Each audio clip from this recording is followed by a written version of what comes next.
Good morning, good afternoon, good evening, and welcome to Champs at Last, the podcast where we just chat shit about wrestling. I'm your host, Andrew, and as always, joined by my mate Lee. How are you, mate? You good? Yeah, not bad, thanks, you. I am, to be honest. It is a big weekend for ourselves. We probably should have had Sully back on this week, as we were in quite the good mood. As you told me beforehand on off air that you'd frivolously spent £10 this week on nothing. Yep. Well, this weekend for us, it is payday, and it also includes our annual bonuses. So it's a good payday this weekend. So Very nice. Frivolous spending. Here we go. Treating yourself to a new February? Well, possibly. I don't know. I've been pretty good of late. Not bought anything. May have a gander. We all know I've already bought Lego. So Standard. What Lego have you brought? there is a new collector's piece that's Winnie the Pooh. Good little one. Yeah. So I was like, you know what? This. I mean, to be honest, what won't they turn into Lego nowadays? Oh, yeah, for sure. I'm still waiting on that Steinfeld set. When that comes out this year, that's in the bag. I was thinking that was a pipe dream, but no, actually. No, yeah, it's a real thing, mate. Yeah. Looking forward to that one. Jesus Christ, man. What about yourself? Have you been up to much this week? Nothing at all. Back at work this week. Nice. Finally, fought off the COVID vaccine symptoms. Yeah, you made me nervous to have it. You'll be fine. My dad finally had his today as well. That's it. Nice. Yeah. Nice. Have they been going to the Black Country Museum to get theirs? My dad went to the same place as me because they had some appointments available. So yeah, not too much shit going down, to be fair. Planning on watching NWA's return pay-per-view this weekend. What day's it on? Sunday night at 8 o'clock. Okay. Through Fight TV or Virgin Media, bizarrely. Fair enough. Same price on each, so. Why not? Exactly.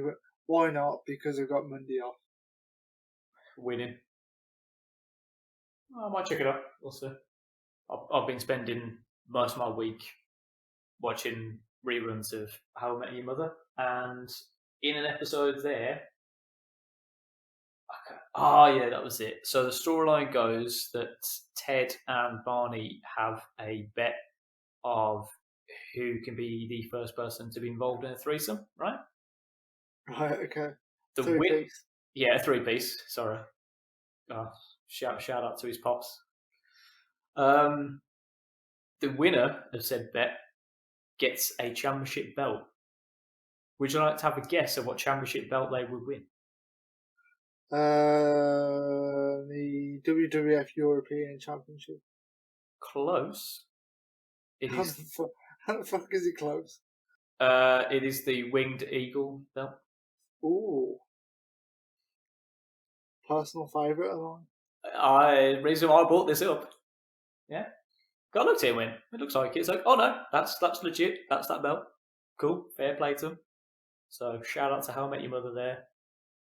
Must be big wrestling fans. Surprised WWE didn't just send them a replica belt over with the plates on from the show as well. I didn't look that far, but if they've done that, that is sick. It's a thing they like to do anyway. It is, yeah.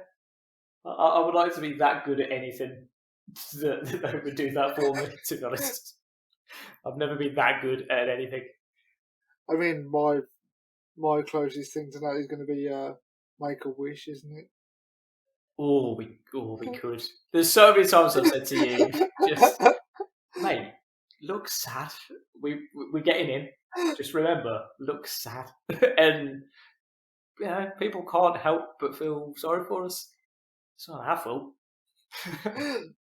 Just play on the human condition. I don't know if you say us, but really it's just me.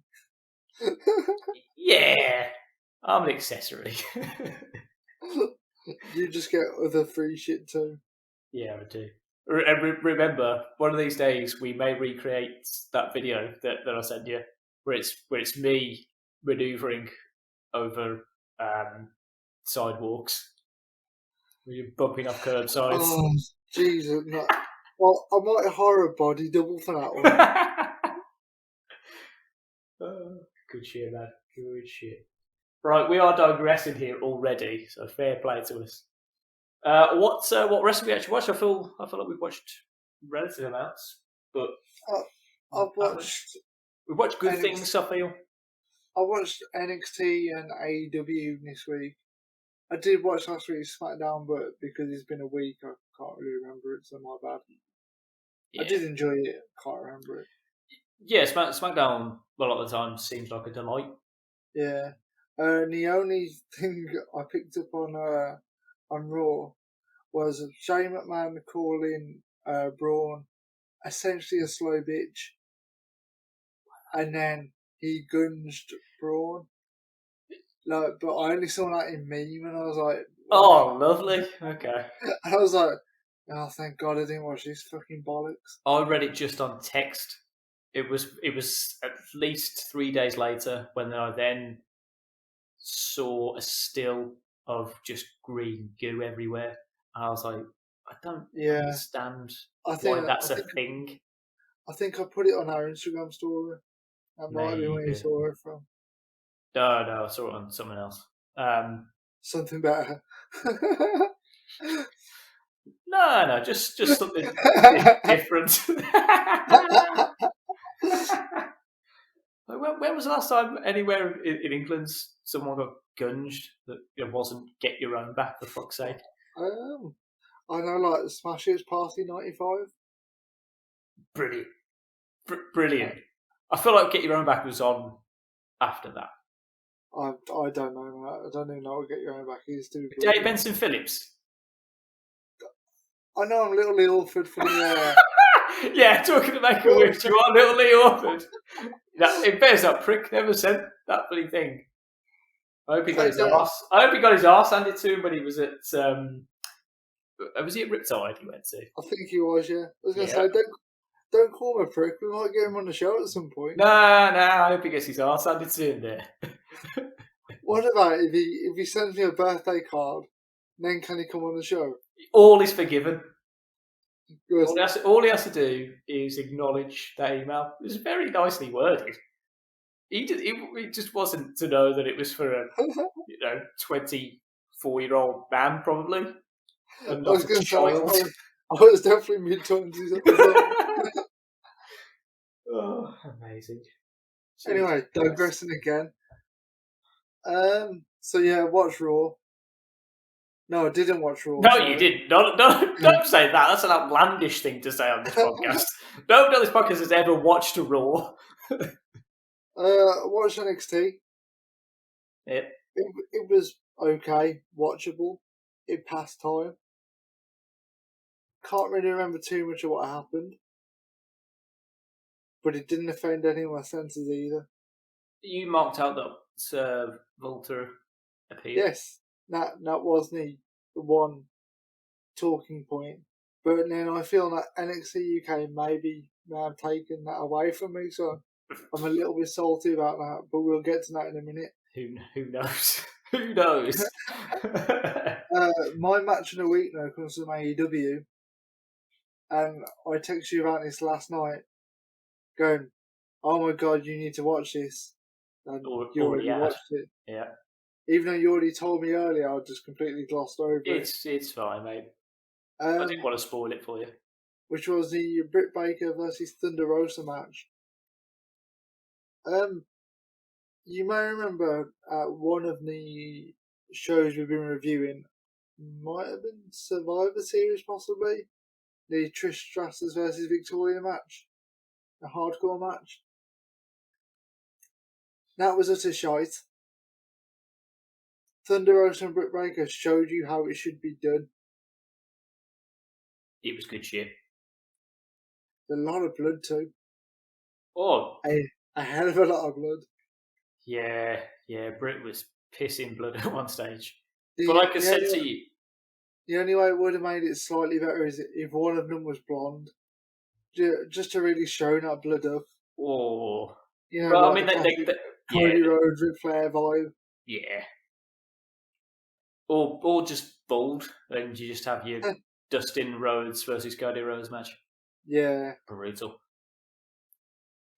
But yeah, for free TV, as a fucking banger of a hardcore match.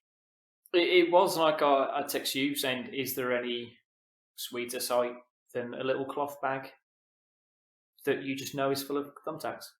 Yeah. I mean, as soon as wrestling fans see that, Oh, brilliant. you immediately start marking out. Show that little pouch, you know what's coming. It's amazing. Best thing is as well, you normally know the spots which are coming, and yet you still mark out. Oh, yeah. Yeah. The one thing that stuck out for me from that match, though, was I want to say it was the Death Valley driver off the top turnbuckle that it just looked painful, man.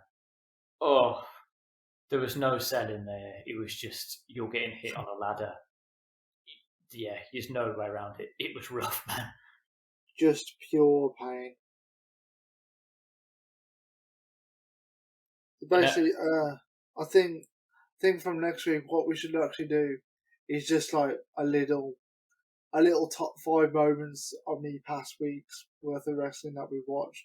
So then we can combine AEW, NXT.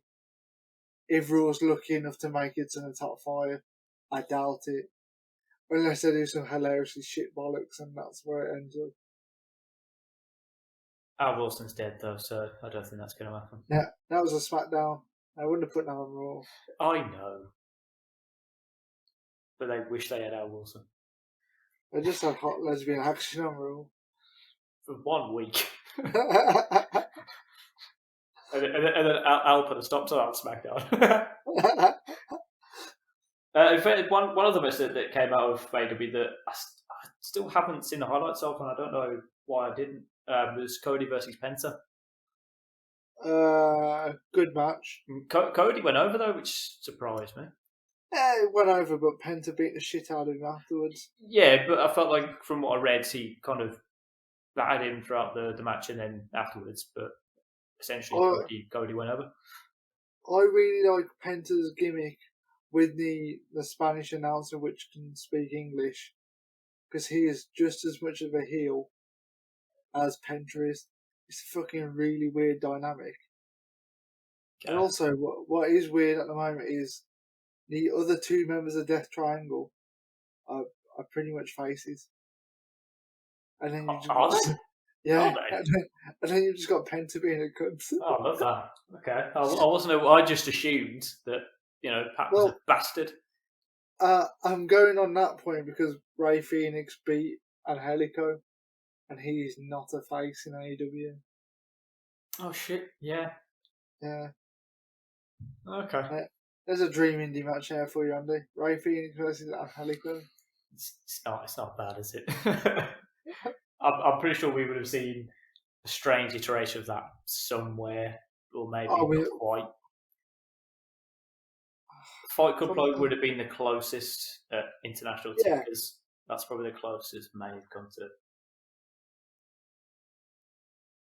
So yeah, that is my week in wrestling. Okay.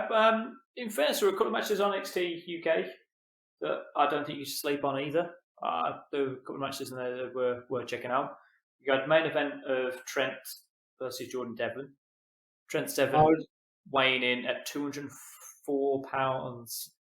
I saw and 45 whatever. So 204.45. I saw the weigh-in, looked at it, and went bollocks. Hilarious. That's gimmick scales, that is. What I really wanted to see was Trent either stood there in just his underpants, or in the nip. Al Wilson style, yes, or then him going, "Oh crap, I need to lose like one final couple of stone here, or no stone, fuck me, couple of stone." He slaps it. A couple of other measures of weight, and then him just be there with just a towel covering his penis. and him just been in the nip, going, there he goes, he's under 205. And then he just eats a pizza immediately afterwards, going, I've made weight now, Jordan, fuck you. Yeah, I'm now weighing in at 226. Yeah. But otherwise, no, it's a good match, to be fair, mate. If you get time Jordan to Devlin beat his jet lag? He didn't look fatigued in any way, fair play to him. He did really well, I felt. In fairness, it is only 5 hours time difference, isn't it? So Yeah, exactly. Yeah, no, it's not that bad, is it? Jesus Christ, breaking fucking kayfabe for that shit. And then the other match had a little, you're saying in indie kind of match, you had Miko Satomura versus Danny Luna, which has taken place in progress. I read something about this on Twitter earlier from one of our followers. Said it was a good match. It was, yeah. I agree with that. I like Danny Luna anyway. Yeah. And you already know my love for Miko. I'm fully aware of your love for Miko. Indeed. Good chemistry. They work well. So I think if Danny can get more matches like that, I think she can move up the card. Got good people to work with. She'll be alright. I will check the show out after we finish recording this. Good. I do recommend it. And in fairness, there's something we probably should have brought up at least a week ago, because I know we watched it well in advance than we have just this week. We both watched the Big E 24 documentary. Yeah. And great documentary. It was. And have you managed to watch the Heaven one yet? I haven't watched it yet. It's good, man. I'll tell you what I did watch on YouTube now. It was Big E promoting his charity on Wednesday night. Yeah, was it the one with Simon Miller? It was the one with Simon Miller, and it was just them two playing NBA 2K21. Nice. And just chatting absolute shit. All right, I might check it out. But it's two funny dudes, and Big E was just like he was answering questions about like indie wrestling and that sort of stuff as well. Nice. Because I asked him, Simon asked him like, who would you like to see from the indies in WWE? And he was like, Big Dirty Chris Dickinson. I was like, not bad at all. Just having Big E say Big Dirty just sounds funny. Yeah. Okay. That was some good shit. It's a nice, easy watch as well. Yeah, I can imagine it is. All right, I will stick that on my watch later list for YouTube. But I think Big E's one of those guys that I'm surprised it took this long to get a 24. I guess he's one of the most engaging people on that roster. Yeah, he's always been engaging and over with the fans, but they've never really put any time into him to warrant a 24, to be fair. Yeah, I suppose you're right. Yeah. Anyway, while we're on this WWE bollocks. Yeah. Fastlane predictions? Yeah, I'll get up the cards. Shall we just knock these out now and then move on to the good shit afterwards? Well, considering we're talking about the pay-per-view that precedes Mania, both in these predictions and in actual tonight's main event, there might be a few comparisons. So match 1, Nia Jax versus Shayna Basler, champions, with Reginald. Oh, fuck me. Who is Reginald and what show does he belong to? Fuck you, Reginald. Versus Sasha Banks and Bianca Belair, the tag team match for the Women's Tag Team Championships. Champs retain, mate. Banks turns full heel on Belair, and there you go. We're finally off to the races for Mania. Yeah, because this was the match that we really needed, wasn't it? Yeah. Reginald probably kisses Nia Jax as well. Yes! Oh, I'm staying up for that then. We're staying up for that. Or he falls in love with Shayna Basler. But I think it's common knowledge that he's barking at the wrong tree now. Yeah. Yeah. But still, maybe the most preferable option. Yeah. But, By a mile. yeah. Match 2. Oh, Are by the you way, also- by the way, are I you also also agree, championship? as did Sully. No one cares. Match 2, Roman Reigns champion with Paul Heyman. Yeah. Reginald's already busy. Versus Daniel Bryan. This is a singles match for the WWE Universal Championship. However, there is a caveat first. And bearing in mind, we are recording this, as everyone knows by now, on a Friday night before SmackDown. The winner of the match between Edge and Jey Uso on the March 19th episode of SmackDown will be the special guest enforcer. Yeah. Not referee. No, that means the enforcer will just stand outside the ring. Pointless, right? Yeah. Does anyone on this planet think that Jey Uso is going to go over Edge? The pay-per-view before Mania. On his first match in SmackDown history in like 11 years? Edge is going over.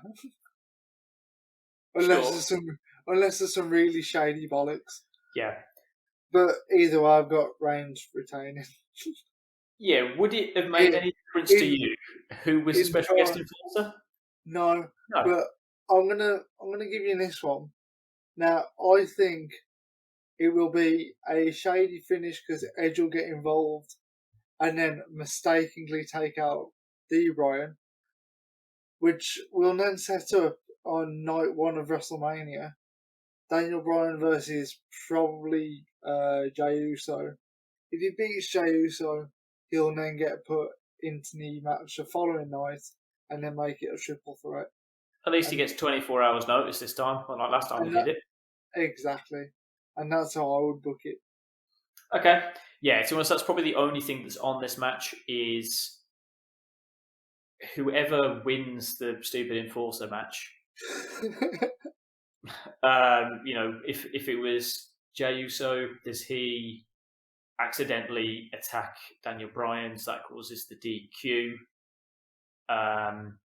which puts Bryan into the Mania match, or does Edge come in?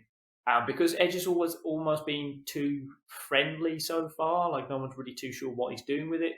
Would he then be the one who attacks Bryan because he's like, fuck you, Daniel. It's me who deserves this shot. Fuck you. I'm cautioning this chance now. And would they have done it that way? I don't know. I agree. I think they may go with a triple threat at Mania, but who knows? We'll see. But no, either way, I'm sticking with a Roman Reigns retain for this. Yeah. Just to make things easier at the moment. And Sully has gone with the same. Match 3, Big E champion versus Apollo Crews for the IC title. I've still got Big E retaining. Same. Somebody asked me, I say someone. It was Imtiaz who asked me in the chat the other day, do you think Apollo Crews and his new persona is likely to win the belt? I was like, not yet. I don't think he'll win anything until after Mania. And that's only if they think that Big E is then ready for the big belt. Like, he will be the next one to move up. Yeah. So naturally he drops the IC to somebody, maybe Apollo Crews, possibly Mania, who knows. If that's the way they book it. For the IC title, maybe is the one they go with the multi-man ladder match bollocks sometimes. Yeah, and that's what I was thinking. Apollo Crews can win a ladder match. It might be something like that. Take Big E out in the process if they wish. Yeah. But then just casually forget. And then exactly. Yeah. But again, for the process of Fastlane, retain. Yeah. Match 4, Drew McIntyre versus Sheamus. Just a straight up singles match. It should read slobber knocker. That should be a no DQ match, to be honest. I feel like they've already done that, and that's why I thought maybe it is. But at the moment, it's booked as just singles. In the 2 matches I've done on Raw, they've actually slobber knocker. Yeah. So it's the one enjoyable point of Raw. But the fact that they've already announced that McIntyre will face Bobby Lashley at WrestleMania, which I'm not angry with, but for the sake of this pay-per-view, Drew McIntyre's taking the win. Retain! And then finally, Jesus. And I don't know how this was booked, and bear in mind we have SmackDown to come. But currently, it's Alexa Bliss versus Randy Orton in an intergender match. Yeah, I've got Bliss winning. Have you? Bliss winning.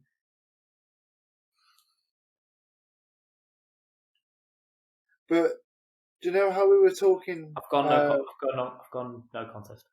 Do you know how we were talking pre-show where I was saying there's one match which might have a hell of a lot of bollocks in? Mm-hmm. That'll be this one. Oh, at the moment, I've gone no contest. Which still seems weird because, and you know when I said I picked exactly the same as Sully, he went no contest. I mean, he had to. Did you both talk yourself into picking a no contest? No, I'd already kind of thought about it, and I was going to talk him into it because it's easy to do it in this match. But the only other thing, because surely the Fiend appears in some respects, I don't know. And if he just turns up, if he attacks Randy, does that mean that technically he wins by DQ? So should I go with Randy winning? Or do I just go no contest because it's going to be some weird bollocks that there's not actually going to be a finish? So I don't know. Bliss might set herself on fire. There's many different ways I can go about this. So I don't know. So at the moment, I've got no contest, but I'm fully expecting to just write void for this match, and no one gets a point anyway.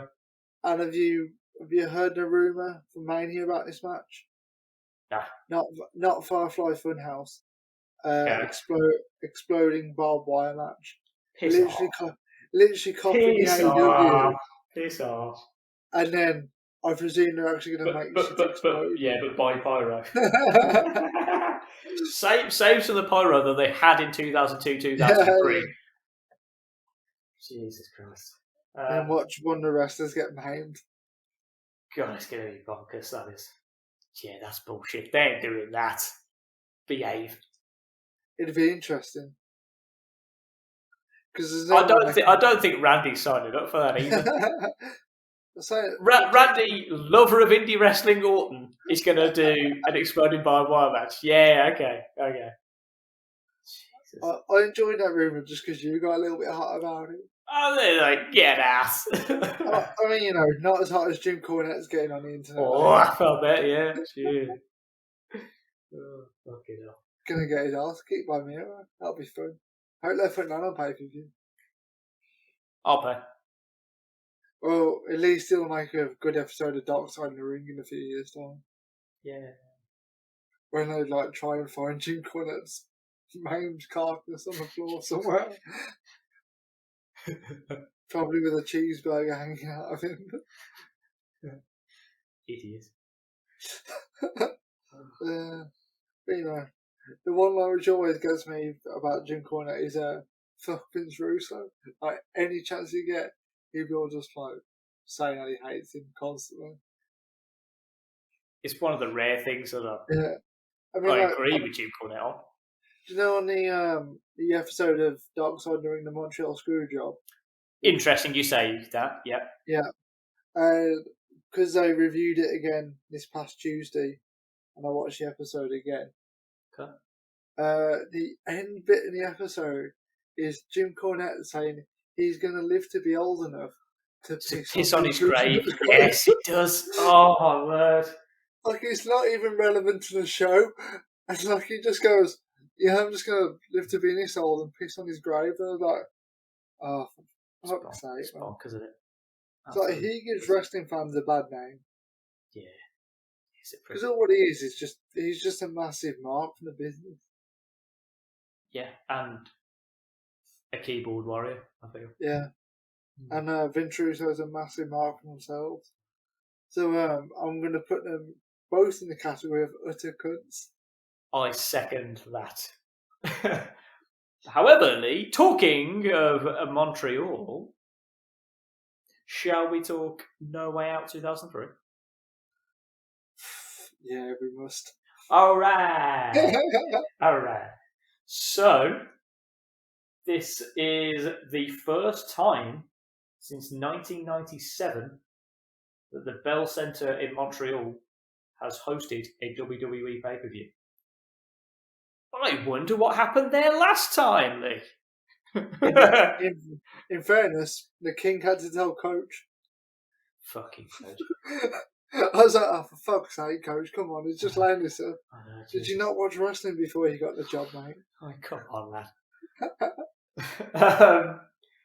The Bell Centre, Lee, is home to the Habs, which is the Montreal Canadiens ice hockey team.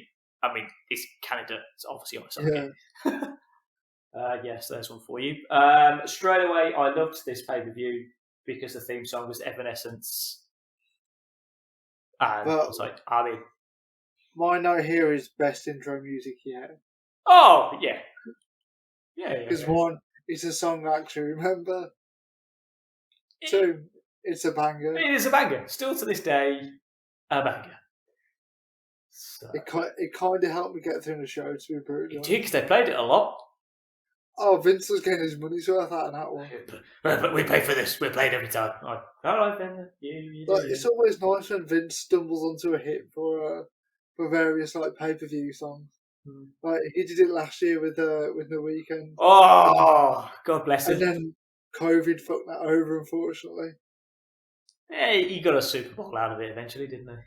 Well, I think we got it again this year because it's WrestleMania 36 all over again.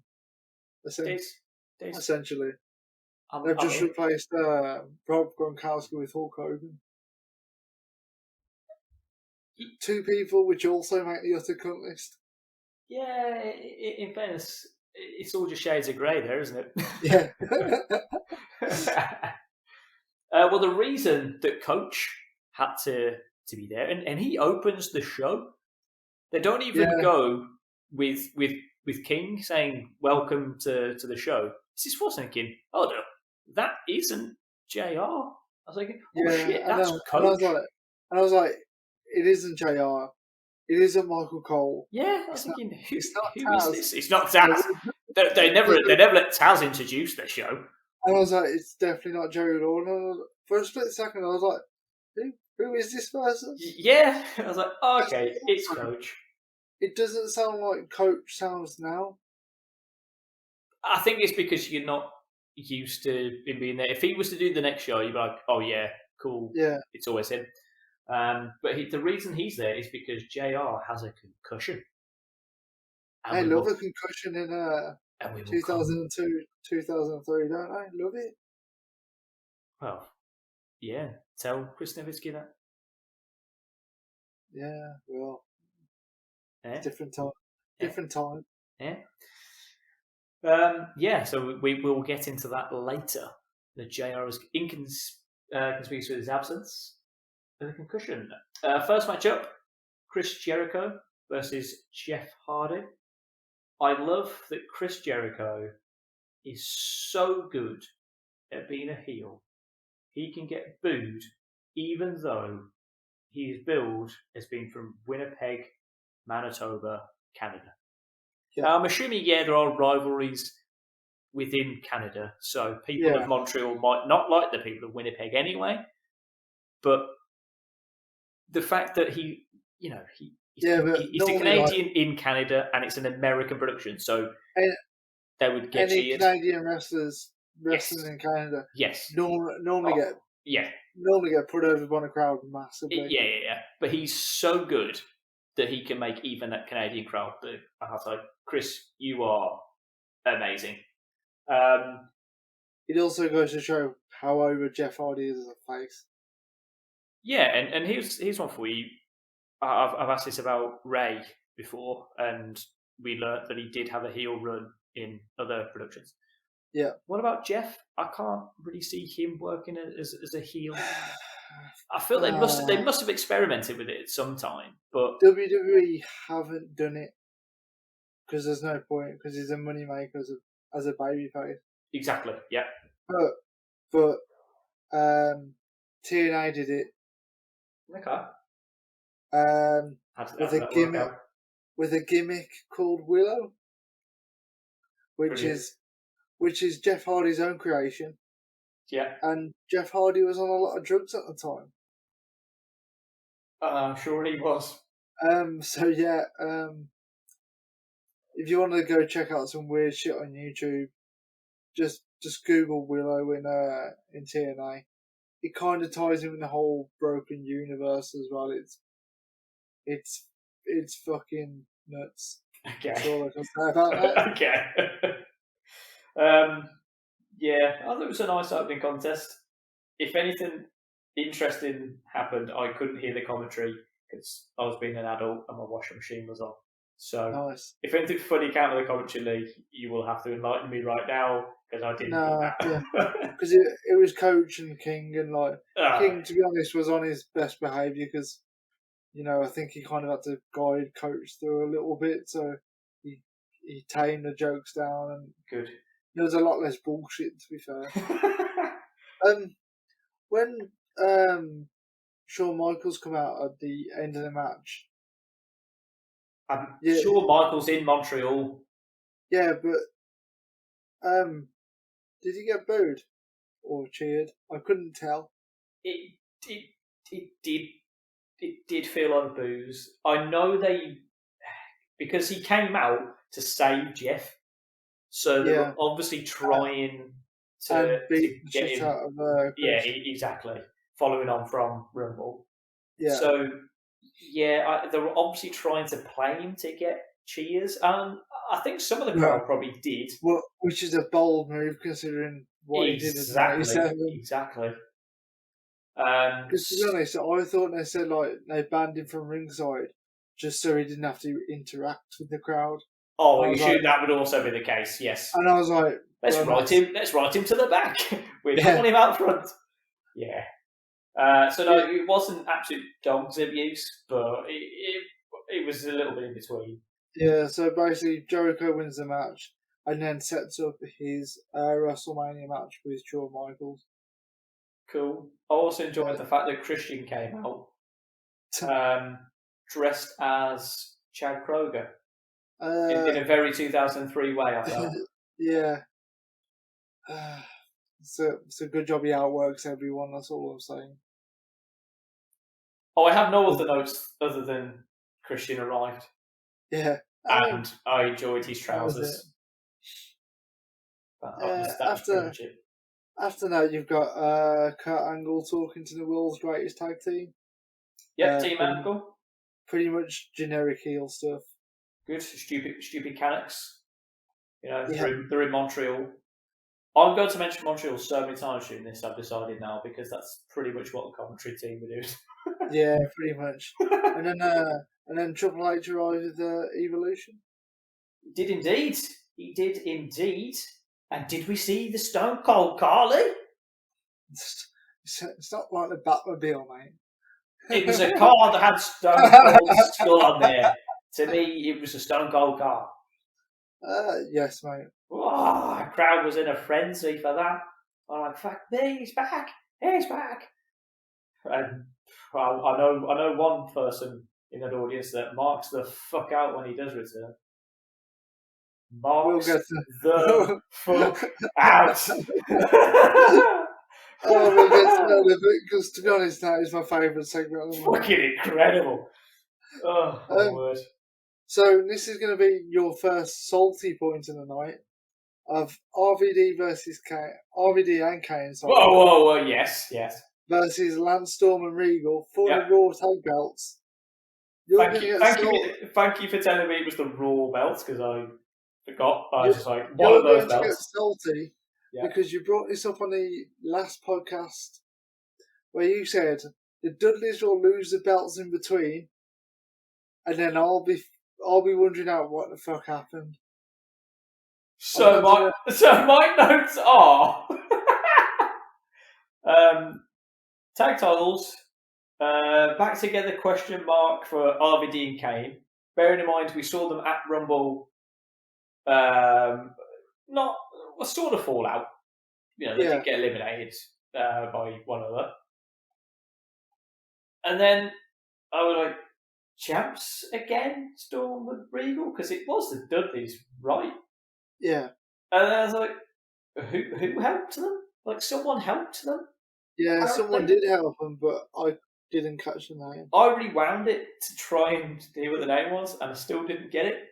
I think it was that dude that Bischoff was hanging out with later. Oh, it was Chief of Staff Sean Morley, which is... Oh, okay. I think it was him. Apparently he made it help. was. Okay. It was. Bear in mind, I watched this show less than 2 hours ago. I'm already forgetting shit. Mate, there's no shame there. It's fucking terrible. There's a reason why I make a lot of notes. I did like the ending of the match, though. It kept looking strong. Yeah, this match, it was good. I feel that Regal is real world strong. Like, he's not going to the gym. That man doesn't go to the gym. Unless he's, I don't know, flipping tyres or shit. That man is just real world strong. Yeah. No physique, but built. Kane seemed to kill Regal as the ref genuinely pops up the X after he checks on him, and they slowly kind of try to roll him out for the ring. But then he just wrestles the rest of the match. Yeah. So I'm assuming he wasn't dead, but probably had a bit of ringing in his ears. Yeah. I assume it was much fun. Probably a bit of a stinger, I imagine. Yeah. But then, like you said, absolutely fabulous booking. Kane getting all shook up, chokeslamming RVD by mistake. That's how they keep. Because otherwise, I'm thinking, how on earth do they keep these titles? Because no one ever keeps these titles. So yeah, I thought that was good. They can kind of keep on pay-per-view sometimes, but they're definitely going to lose them. Not the tag belts, mate. They're definitely going to lose them in that in-between. Yeah. And obviously, you can't say this because I remember you and Sully telling me last time out that the RVD and Kane storyline is what sort of makes Kane lose his mask. Yeah. So I can see how that's obviously sort of leading towards that. So no, I thought that match was good. Again, it's four good workers all in there. They were telling the storyline and it was up there. So far, two solid matches. They were telling stories and stuff. So it was cool. That then led us to a Matt Hardy version 1 backstage segment. A whole lot of attitude. I honestly enjoyed it. Because he was kind of talking like he was broken. Yeah, I noticed that, but it was just on one word where he did it, and I was like, yeah, and he did it in a way that was to be a prick. Yeah. So it worked like him being a cocky little bastard, and him saying it to his brother, and then his brother just smacks it, and that's it. Yeah, I've got love Jeff slapping the shit out of him. But you can see that it was one of those things where I bet he said that to him so many times. He'd just be that little, Jeffrey, do this, and he's like, yes, I actually get to hit him. So it's like, that's cool. Then that led to what is my second surprising cruiserweight contender of the week. So we've had Trent Seven. Now we have Matt Hardy, who apparently is weighing in at less than 205. I think it was 220 back in the day. Oh, okay. Definitely wasn't 205. That's fine then. Gives him a little bit more leeway. Right. I've got a thing to say about the gimmick in general, but also, what did you think of Billy Kidman's entrance music? First note, Lee, music doesn't match Kidman. It's got a very DMX vibe. And I ain't going to give it to you. I'm impressed you got the DMX reference, so well done. Okay, now. Yes. First, I love the fact that we had Sully on for a whole episode last week, and You didn't in any way try and make me name 90s to 2000s hip hop and rap stars. It's alright, Sully will be brought back at some point after his positive reviews. I think it's after his positive results. Oh, shit. It was also the first time that we got to see Michael Cole. What did you think of his facial hair, Lee? Didn't notice it. You didn't know? How did you not notice it? He had a handlebar moustache that went into a goatee and then a little soul patch underneath. It looked ridiculous. To be honest, I was more taken back by Taz's hair. Well, I mean, that was just how he normally looks. No, it wasn't. He's never normally got that much growth on top. Yeah, it was white pineapple. And I was like, yeah. But also, going back to the match. So the gimmick going into the match, no matter how hard he was essentially struggle to make weight for the cruiserweight belt. And that was the vibe I was getting. Sure.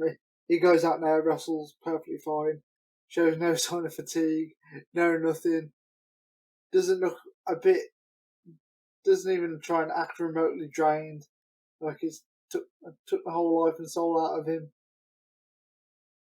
And I was just like, well, it's a bit shit. You make Kidman look a bit shit by proxy, because, you know. And also, Taz doesn't understand that England is in the UK. I mean, he's Taz. Because Michael Cole said, thanks to our fans in the UK for watching the pay-per-view. And Taz then goes, don't forget about England. And then Cole just goes, England's in the United Kingdom. Then Taz mumbles something and then just carries on with the show. Yeah, he did, yeah. Shit. Yeah, he's a baller. But in fairness, one of my notes is Taz and Cole commentaries. It's just fun. You know, going off what is normally King and JR to obviously this week having coach. It's just not the same on Raw. The SmackDown commentary, it's pretty fun. Yeah, like you, the match it just lost a bit of steam. It was just going through. I didn't care. I wasn't that invested in it. And then standard title change. I was like, yeah, okay, where are they running with this? I said it before. I'll say it again. Bring back Jamie Noble, man. Greatest cruiserweight champion we've seen so far. So they go backstage, and Edge is dead. Mysteriously being laid out, and I love the fact that I don't think Brock has said more than like 5 lines in the whole probably about 8 months of what we've been watching it, and him just going, "What? I don't know, Steph. I just walked by and he's lying on the floor." It's like, oh, Brock, you fucking legend. He just, I don't know. It's like, you have fully laid him out, you prick.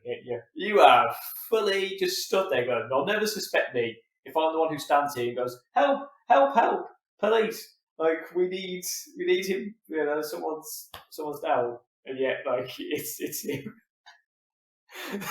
So, yeah, I thought that was pretty good. I'm really hoping that it is Brock that's actually laid him out. Do we ever find out who lays him out? Yeah, I think it was just T-Angle. I think. Okay, that's boring shit. So, you've got to remember, Brock is the main eventer in this. I know. And, it's not really happen. And Edge is big card. Yeah. And, you know, no one actually cares if he's injured. I didn't miss him. His teammates went, yeah, we'll just carry on without him, it's fine. I mean, the rest of the team is Benoit and Brock. I think they can handle it, as we will get to later on. To be honest, that is one of my notes later on. Mm. Anyway, Taker versus Big Show. Yeah. A-Train needs to sort that fucking tan out. Yeah. It's instead of us playing what colour's Rick going to be this week, it's what colour's A-Train going to be this week? I mean, you know, not going to spoil it for you, Andrew, but he's got quite a prominent role in WrestleMania 19. I'm aware. If his tan's not on point, it's going to be a difficult watch for me. I'm fairly certain this is one of the correct guesses that you had for Undertaker's opponents. Yep. I can't imagine any other time that A-Train will get the chance to wrestle Taker other than this storyline that they're booked currently. Because the promo package was Paul Heyman dressed as MJF. Don't know if you noticed that. Or do you have a little scarf under there? He did have a little scarf on, and the first thing I thought was him. He's come dressed as MJF. A bunch of fucking stupid gifts kept arriving. Yeah. And the one which just made me laugh was Brother Love. That one made me laugh. Yeah. You probably don't get the reference, but it was fucking hilarious. Oh, I don't understand why he was in a crate. I know Brother Love is. I don't understand why any of it was in a crate, to be honest. I assume it's just... No, actually, no. I did fear for the puppy's safety, though, to be fair. I only feared for it because after he opens one with a puppy in, he decides he's just going to punch the shit out of the one next to him. I mean, so he thinks there's a puppy in one. Is he just thinking, oh my god, there's no air holes in this one, so I'll just punch the shit out of it and save the puppy? Or, like, what if, I don't know, say there was an actual person inside? Let's say, like, his wife was inside and he went bang and punches him square in the face inside. He goes, oh, jeez. That'd have been it, squirrel. Yeah. Or it could have been his side piece. Can't remember what her name was. Tracy? Yeah. Yeah, why not? Makes sense. Tracy? It's been 5 minutes. What pay-per-view would it have been, like? I can't remember, man. Because I mean, I could probably find out. It's alright, it's fine. Yeah, don't worry, who cares. I didn't like the finish in the match. I didn't like any of the match. It was two big, immobile men. Big Evil versus the Big Show. Taker's music is absolute wank. Whatever he came out to. Why didn't they just give him the Evanescence theme to come out to? Fucking terrible, whatever he came out to. Big Show will be bald very soon. I remember, I think it might have been even last week, where you're like, it's weird seeing Big Show with hair. Yeah, no. I mean, I don't know if you noticed in this week, he ain't gonna have that hair for long, mate. I think it's there for a surprising amount of time, mate. I don't know. I'm looking at it, and I'm thinking, I can see that one of these days he's just not going to be there. He's going to look at angle. I thought you were literally going to break into the entrance music. The only thing, actually no. So there were two parts where I was interested. I was interested when Taker decided he was going to do his tope over the top rope. Standard. Or like that's always pretty fun. And I also would have enjoyed being the referee for this match. I feel I would have looked ludicrous. Would have brought me an enormous amount of joy. Right, moving on. That match went to 14 minutes for Big Show.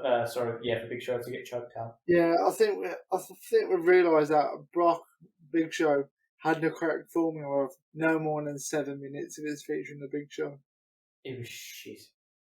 So, you've then got Eric chatting shit with Chief Morley, giving it the big bollocks. Standard Eric, who apparently now is a karate champ. Fuck me.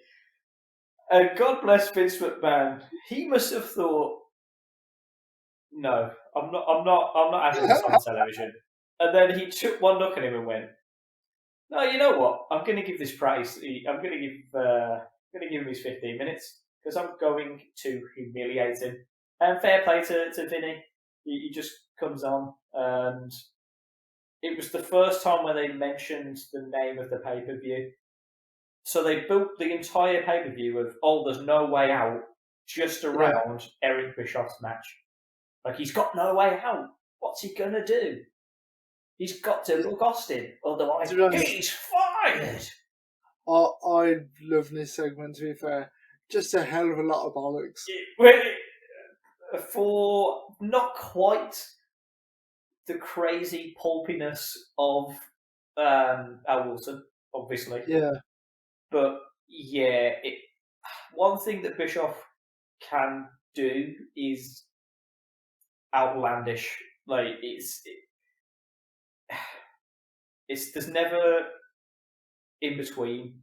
He's either on or like he's off. Like, I believe the karate black belt is like a legitimate thing, but I don't think he's like an 8th Dan super fighter.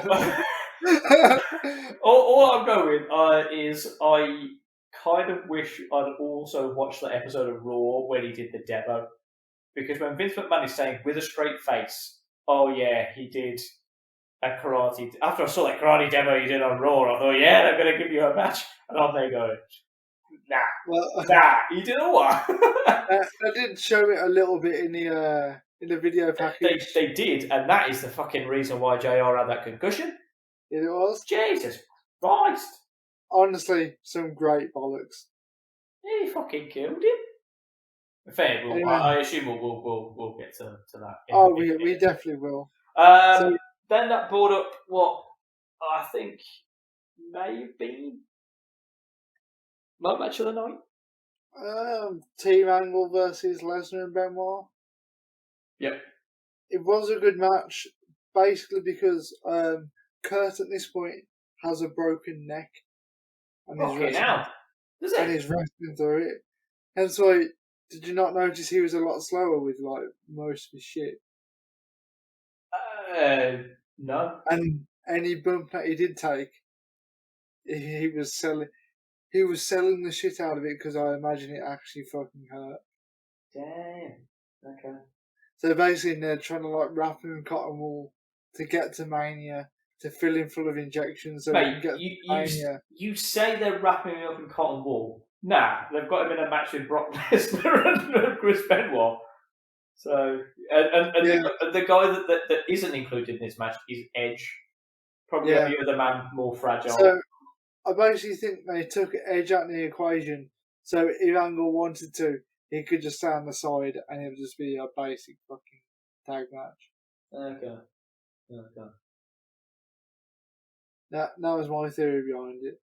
But yeah, looked good.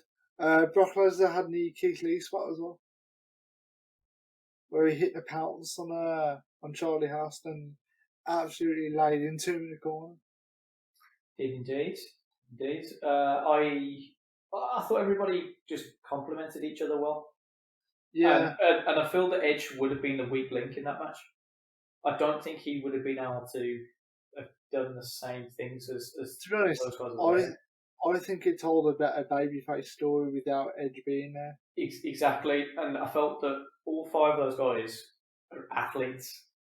Yeah. No disrespect to Edge, that's not how I mean it, but they're all legitimate wrestlers, aren't they? You know, Shelton Benjamin at this point, you could see why he was earmarked as maybe a future champion. Yeah. But so good. His lack of charisma on the mic just destroyed any potential he had. Unfortunately.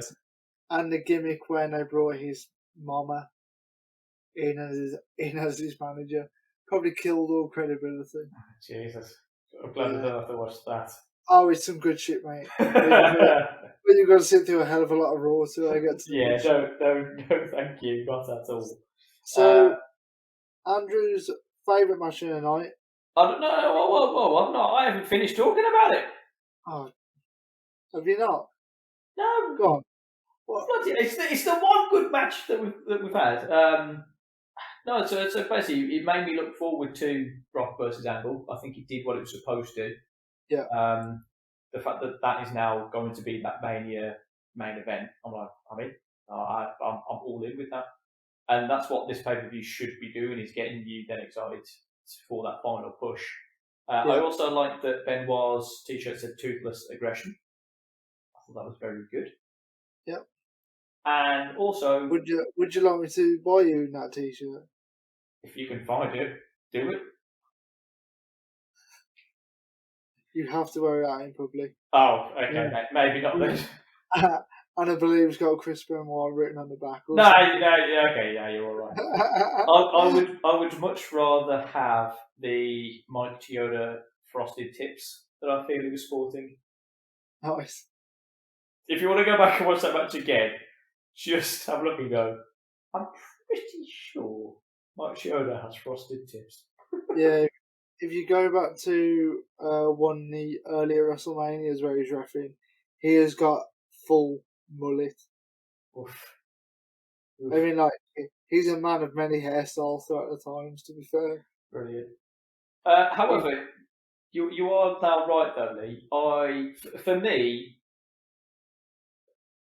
if I had been at this pay-per-view, if I could go back in time, knowing things now as well, so I'm going in there with that hindsight, I would leave. I would go. No. I would go home. No, there's literally one more thing you can stay for. No, I would go home. Actually, no, I think the one match needs the commentary to go along with it, to be fair. Yeah. So if you're in the live audience, it probably doesn't work. I would go home. But yeah, I'm absolutely done.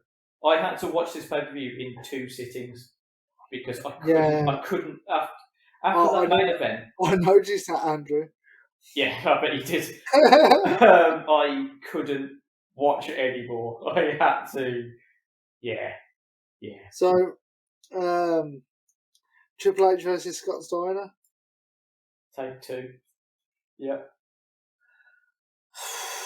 Bag of shit. Absolute fucking dog shit. First note, Earl Hebner. I was instantly, oh, fuck me. And the fact that, again, he randomly gets involved and slaps Triple H, but nothing ever fucking happens. Like, I don't get it. It's not like then Trips just goes, fuck you, and hits him or anything. Earl Hebner was in Canada. Oh, my word, yeah. Earl Hebner's there. Who must have thought he was doing Yeah, I'm surprised he went back. Fucking hell. I've only just put that together. Oh, my word. Jesus. Wow. Blow my mind there, Lee. Yeah, you have just opened this baby wide open for me.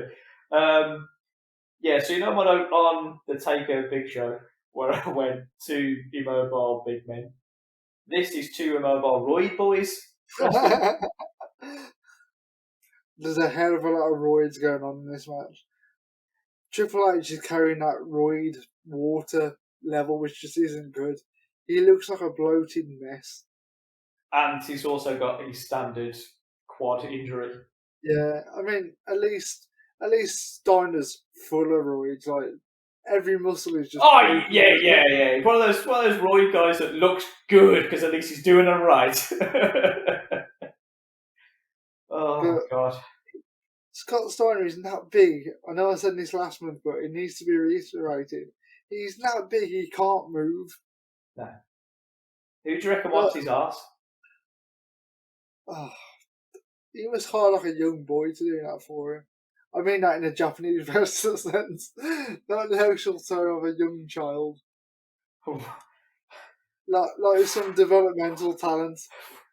Wow, okay. I don't think we just get to the day. I'm going to stay for answer. The crowd chants boring. Yep. Yes, they do. Well done, crowd. You get it, Canada. You get it. They also, the match is not bad. They also cheer Triple H at the end when he gets to win. Bearing in mind, Triple H is the top heel in the company. He's burying people left, right, and centre. And also, he's an integral part in the Montreal Screwjob, which all the fans are fully aware of. So, for them to cheer Triple H in this scenario, how shit is Scott Steiner as a face? And also, why didn't they book Scott Steiner as a face? The man screams heel. Look at him. And also, if you want to see some good Scott Steiner stuff, YouTube his promo to Samoa Joe and TNA. Okay, I might do that. He just calls him fat for 3 minutes. And then just Joe just out Wendy. Joe's not even in the promo. He's just got Steiner shouting Okay, amazing. down the mic that Samoa Joe is too fat. Great. I will definitely send you a link to it. Please do. I've just read through my notes and consider the question I asked you earlier, and then you answered with young boy. Randy gets a Steiner finger up the arse when he lifts him off that turnbuckle. Because, if he's not mobile enough to kind of lift him, so one of those fingers definitely goes up the old head. He gets one up the sheets. Here's a question for you as well. Were Evolution cool? Were they cool? Not at this point. But were they cool, Lee? Because I'm looking at them and I'm like, these lads ain't cool. Randy looks like a little prick. Oh, Randy looks like shit, to be honest. Yeah, He's a haircut. Yeah, has Rick not taken you out to buy you a suit, young man, because you look a stant? I think Evolution has only been a thing of like 2-3 weeks at that point. Well, they ain't cool. I love the fact as well that they clearly don't trust Batista to take the suplex properly. So Scott Steiner literally just picks him up and throws him. He's like, "Oh fuck this! You are done." And then we even had to have the standard belt bump, and I'm basically shouting at the screen, going, "Just win!" I genuinely said it out loud. I went, "Just win! Nobody cares." It wasn't an inner monologue. I genuinely said the words out loud. Christ. I think Triple H won. I don't care. Yeah. The weird thing is for the life of me, I'm quite good at remembering WrestleMania cards. Sure. I can't for the life of me think who Triple H has got at WrestleMania 19. Because, put it this way, it's definitely not Scott Steiner. What show is he on again? Raw. Scott Steiner beat Chris Jericho in a #1 contenders match and a build up to it. Don't, mate. I'd glossed over that. But it's not Jericho. Because it was Triple H Jericho at 18. Yeah, so they did that. Is it Booker? It might be Booker. Oh, cool. Okay, cool. I'll enjoy. I'll enjoy seeing Booker get better. I don't know how they get from point A to point B. Oh, who cares, man? They can book shit in, inside 2 weeks. So, would you like to know my notes from this Triple H Steiner match? It's very short, very sweet. It's made Steiner look strong at the Rumble, jobbed him at No Way Out. Long match for fuck all, no one gets over. Yeah. No wonder they put this match somewhat in the upper mid card. But now it's in my favourite match of the night for anything but wrestling, Andrew. It's Eric Bischoff versus Stone Cold. Bischoff walks out. JR comes out first. Yeah. No, but I'm saying just Bischoff walks out in his weird pajamas. In his gi. In his weird pajamas. And what I first thought were genuine boxing gloves until he did slightly move, and I could see that, you can see the palm of his hands. So the gloves, but they were so big, I genuinely just thought he was wearing boxing gloves. Oh, what the fuck is he doing? Bell, please. But yeah, JR is going, I'm coming here to say, you're going to see get his ass kicked. I'm going to see this man get his ass kicked. I'm like, alright, someone's hot already. What? Well, one of my notes from this match is JR still thinks this is real. It's still real to me, damn it. Like, didn't they literally kick the shit out of him the previous week on Raw? Yeah, to be honest, Jim, if it was real, you might be dead because they did the same spot that they then gave to Seth Rollins for about 2 months before they realised, oh no, this might be dangerous if we show kids that you can curve someone through a breeze block. Yeah. Yeah. But yeah, basically JR made this whole fucking segment for me. He freaks the fuck out. I wrote that down on the notes. JR returns, 3 exclamation marks, freaks the fuck out. Insanity. Yeah.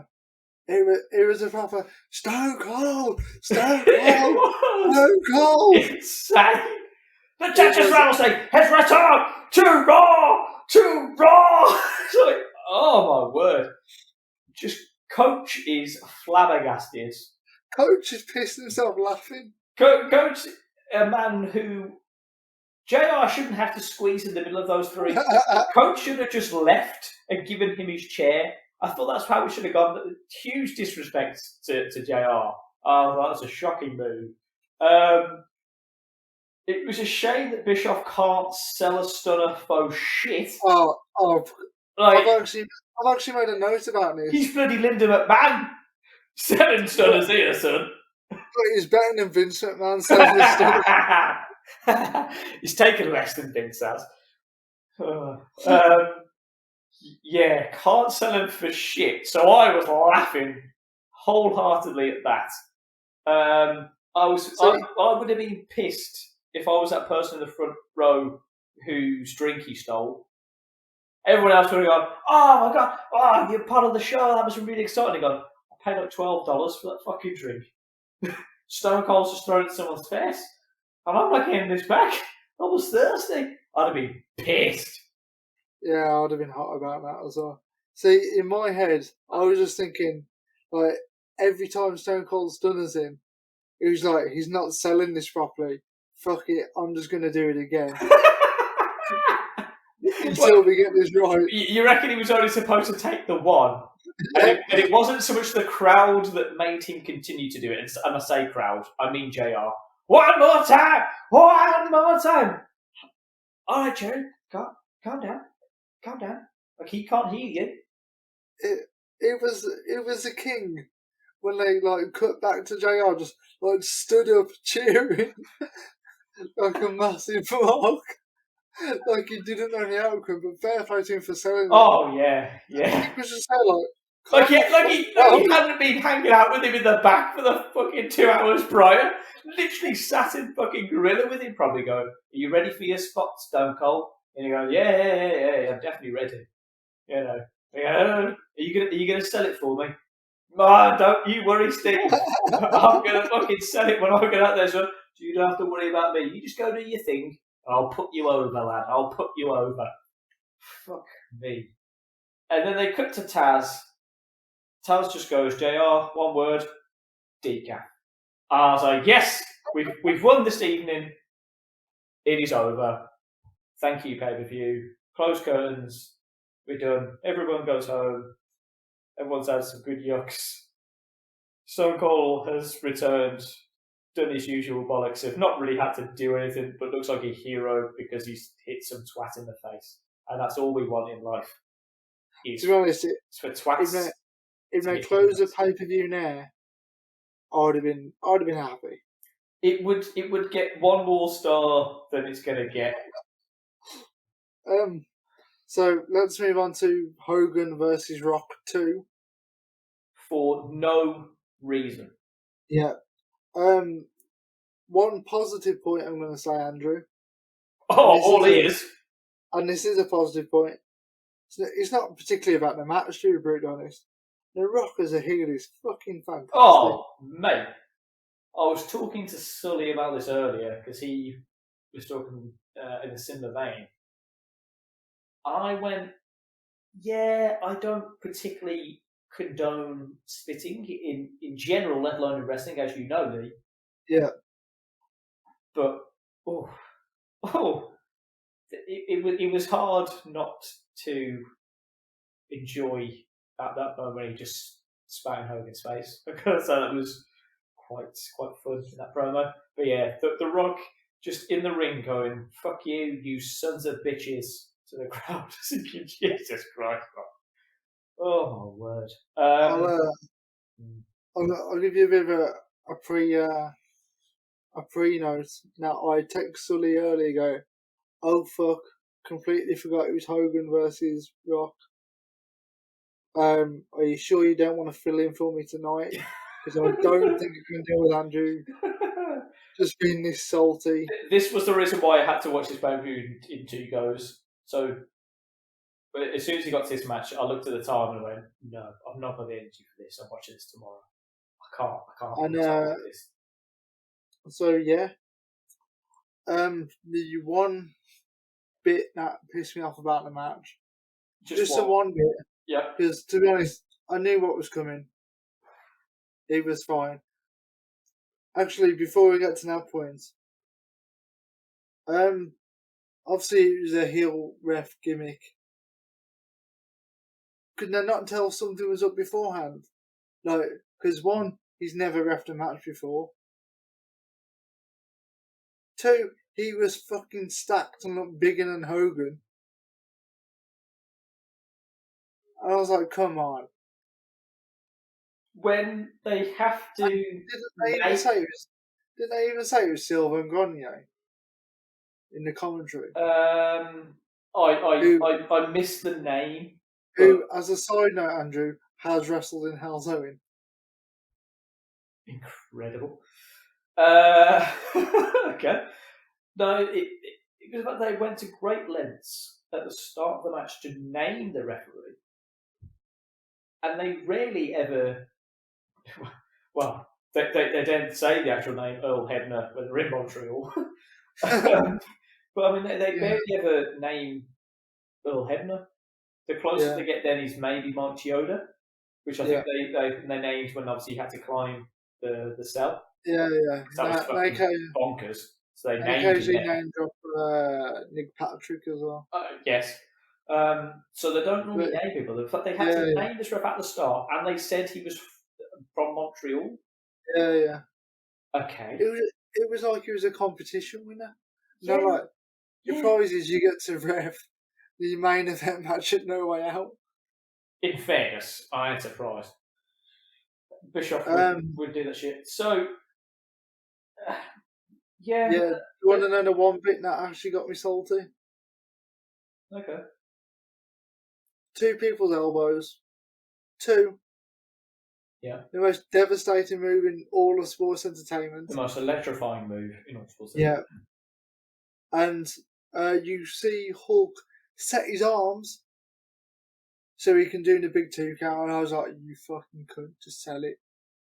I was like, I know he's going to do the Hulk up and everything, but he literally set his arms as soon as The Rock hit the second elbow, and I was like, you fucking cunt. Just please just sell it for just a little second. And I was like, you mother... Yeah, Hogan's a cunt. Would you like to hear the reasons I was salty? We've got time, so yeah, why not? Because as always, they're slightly more nuanced. Here we go. No, it's not that bad. The Rock's intro is a wank, for one. Oh, no. I loved it. Get in the bin, Lee. Get in the bin. If that entrance doesn't scream heel, like, it's meant to piss you off. It's meant to be, like, over the top. Oh, shut up with that shit. I swear, whenever there's something that's like that, and I just don't like it, you go, yeah, but it's meant to be a heel, so... Like, both of them like, no, fuck off. Sometimes things are just shit, like, alright, things are just shit. I also assume that the belt isn't a foreign object, because when it is removed from Hogan and he's hit with it, normally I would feel that would be a DQ, but I would have to assume because it is attached to his ring gear, that means it's not a foreign object. He can hit people with that. No, it's simply because it was a heel ref. I get that now because I'm going to go on, but this is the things that go on my head when I go, okay, that is fine. Especially then when Hogan hits him back with it, so I'm like, okay, fine, that's okay. Then he hits him with a chair, and obviously the ref doesn't do shit. And again, I'm like, okay, so I assume this doesn't matter now. Obviously, then transpires that the lights go out mysteriously, and then everyone's just lying on the floor after an inordinate amount of time. Yeah. I feel like it was dark for a very long time for the ref to just essentially fall on the floor. They could have set that up in time. I expected Vince to be in the ring when the lights come back on.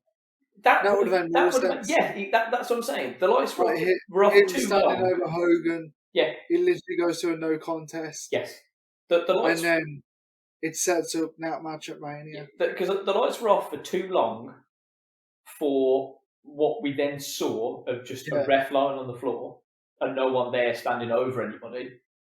And they weren't off long enough for it to have been Vince to have fucking sauntered his way down there, his legs flying all over the place, his arms bashing around, trying not to pull both his quads as he climbed in. Yeah.